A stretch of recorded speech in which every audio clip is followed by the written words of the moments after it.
Welcome to Study Loop. Hi everyone, thanks for joining me today. What we're going to be looking at is the concept of power dissipation.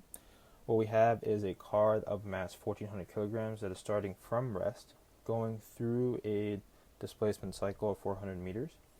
And the x, basically the horizontal motion, is described by this function showed here, where x equals 4000 ln of cosh 0.03t, and t is time and x is meters.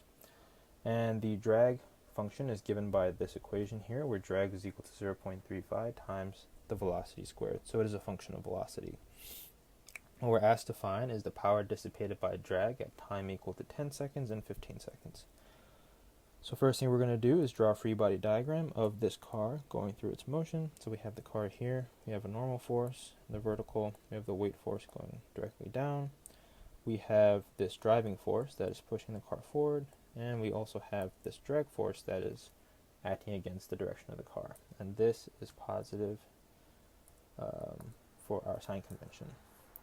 So we know that power is equal to force times velocity. Now the force in this case is our drag force, because we're trying to find the power that is dissipated by the drag force. We know that drag is a function of velocity, so we can actually go ahead and plug in for drag. So we can do 0.35 times v squared times v, and this gives us 0.35 v cubed, and that is the power dissipated by drag. We need to find the function for v. We are given the function for x, so we know that x is equal to 4000 ln of cosh 0.03t. Now the derivative of position with respect to time is velocity. So we can say that velocity equals dx dt, and by taking the derivative of this function, we can say that the velocity is in fact equal to 4000 times sinh of 0.03t all over cosh of 0.03t times 0.03. Further simplifying this, we see that the velocity function is simply 120 times sinh of 0.03t all over cosh of 0.03t.